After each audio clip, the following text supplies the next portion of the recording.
네, 지금 이 시간 유튜브로도 함께하고 계신데요. 우리 이당금 문화마실, 이당금의 문화마실, 이 유튜브 첫 썸네일이 바뀌었네요. 산뜻하게 바뀌었습니다.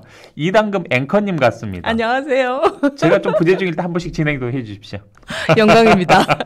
근데 빠지시면 안 돼요. 네, 자 오늘 이 광주대학교 문해창작학과 교수인 이기호 작가가 대한민국 예술원을 좀 개혁해야 한다라는 취지의 국민청원을 올렸습니다. 네. 그 청원의 취지가 상위 1% 예술인에게 한 나라에 이 문화예술 예산이 집중돼 있다면서 이를 좀 개선해달라 이런 요구인데 이 청원은 문화예술인들뿐만 아니라 많은 국민들이 좀 지지를 얻고 있는 것 같습니다. 네.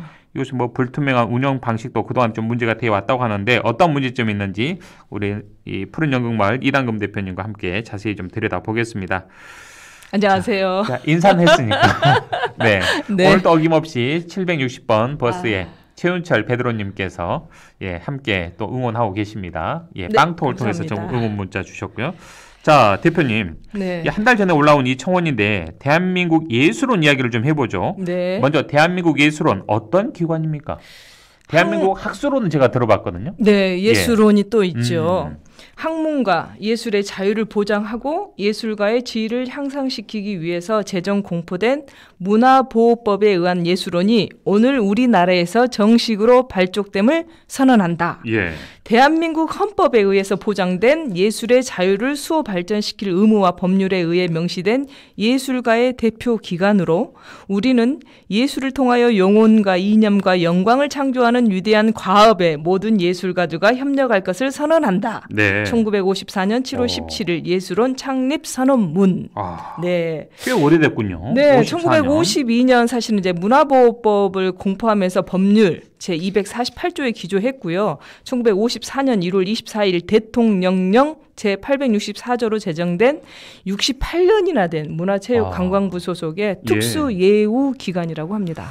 자, 처음 들어보셨죠?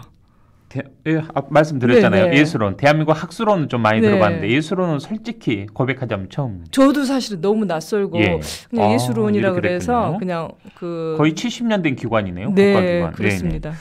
자, 어찌됐든 대한민국 예술원이 요즘 문화예술계에서 핫한 좀 논란이 되고 있다는데 네. 운영 과정의 문제점 인식하고 법 개정까지 좀 해달라 이런 목소리가 나오고 있는데 어떠한 연유입니까? 사실 이제 이게 70년이나 된 기관인데 몰랐을 정도로 사실 네. 불투명한 운영 방식이라든지 폐쇄적인 어떤 구조 때문에 그런 그 많은 사람들이 몰랐을 겁니다. 정작 예술을 하고 있는 저희 또한 거의 알지 못했는데 예. 이 문학, 미술, 음악, 연극, 영화, 무용 등 전체 정원이 한 100명 정도 돼요.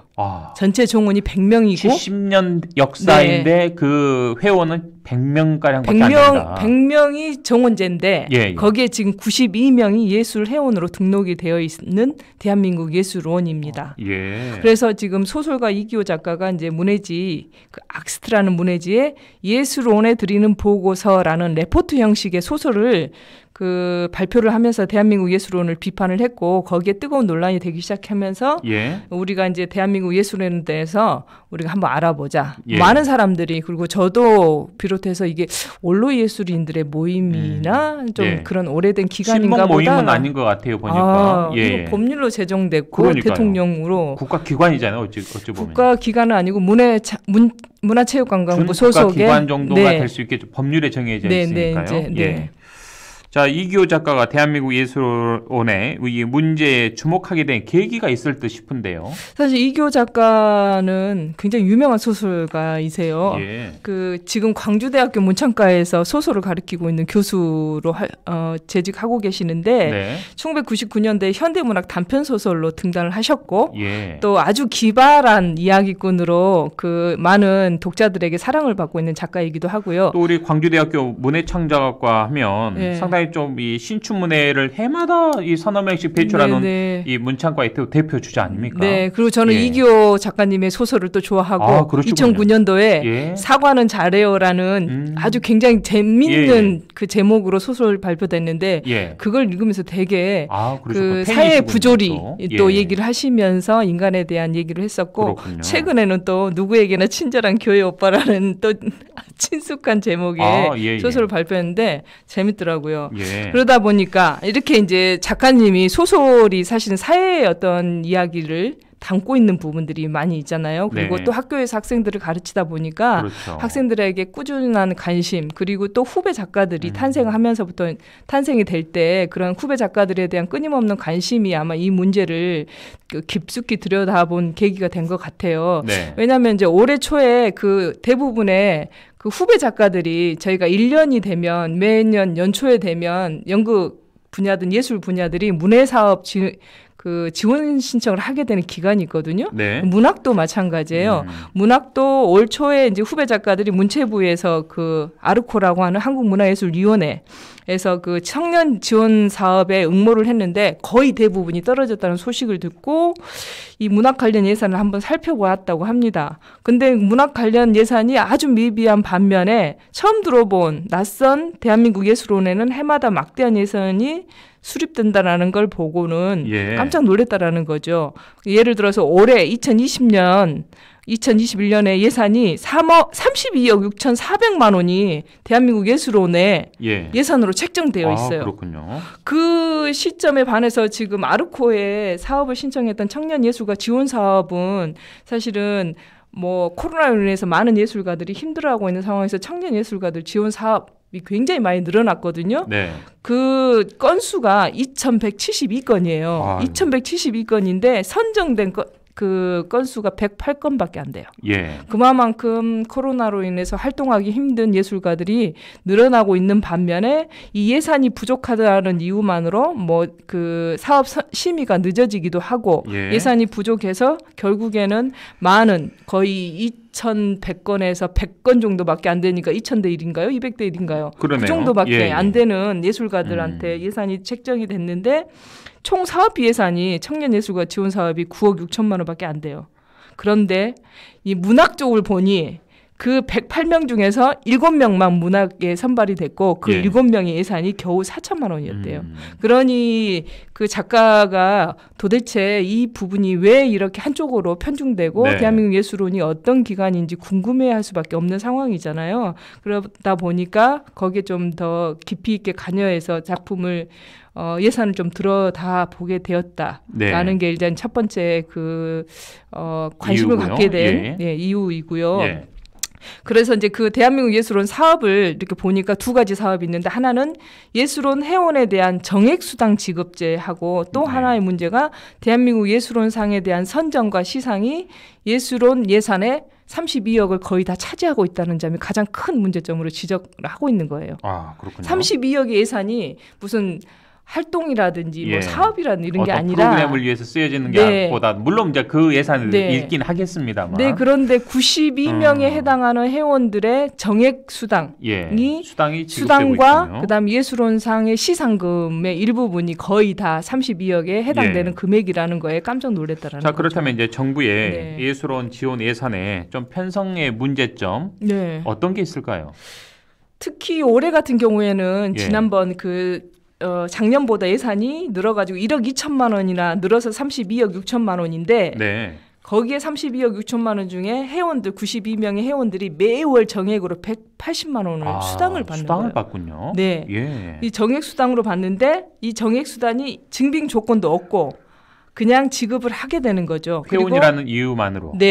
가입돼 있다는 이유만으로. 문화예술계 이게 특혜고요. 그런데 이 예산이 왜 문제가 되냐면 우리나라 문화예술 예산인 OECD 주요 국가의 그 평균에도 우리는 못 미치고 있는 상황에서 예술계 상위 1%에게만 주는 그런 그 실정이 지금 대한민국 예술원한테 지급이 되고 예산이 막대하게 책정이 돼 있다라는 건데 이러한 예를 강남 사람들한테 주거 안정비를 주는 거하고 마찬가지 아니겠느냐라는 비유를 들었어요. 더 어려운 우리 활동가들이 예술가들이 있는데 이분들에게는 상당히 일부 정말 미미한 정도의 이제 그런 지원금이 지원이 되고 그나마도 지원을 못 받는 분들이 허다하고요. 그렇죠. 조건이라든지 이런 게 굉장히 까다롭거든요, 사실은. 자, 그렇다면 코로나19로 인해서 정말 예술가들이 힘든 시절을 보내고 있는데 문화체육관광부에서 뭐 적극적으로 예우하는 특수기관이라면 특수기관인데 이 회원들 예산 엄청나게 많이 편성도 됐습니다. 거의 뭐 33억 정도로 잡고요. 자, 그러면 이 100여 명에 이르는 회원들의 자격을 가지신 분들 어떤 분들이 여기에 들어갈 수 있고 어떤 자격이 있어야지 회원이 될 수 있습니까? 우리 대표님은 회원 자격이 아예 안 되는 겁니까? 아직 3년이 부족하고요. 또 일단 회원이 30년 이상의 활동 경력이 있어야 되고 그다음 예술 활동에 현저하게 공적을 쌓은 자가 자격 조건이에요. 예. 근데 현저하게 공적을 쌓은 자는 기준은 누가 어떻게 합니까? 저 현저하게 공적을 쌓고 있는 27년 차입니다. 와, 3년 남은 27년 차 지역의 연극 무대를 꿋꿋이 지키고 계신. 그런데 이 활동 경력이 있어야 된다고 하는데 이 두 번째는 그 공적이 현저한 사람을 판단하는 기준이라는 것이 그 기준이 기존에 있는 예술 회원들이 심의를 직접 한다라는 거예요. 다른 심의 기관이 있는 게 아니라 기존에 먼저 들어간 만약에 김성균 부국장님 먼저 들어가셨으면 김성균 부국장님과 회원들이 신입 회원들의 기준을 심의를 하신다라는 거죠. 그러면요. 저도 사람인지라 친소 관계에 따라서 좀 이게 되지 않을까요? 당연한 거죠. 우리 대표님께서 입회 신청을 하시면 저는 무조건 오케이죠. 그러니까요. 감사합니다.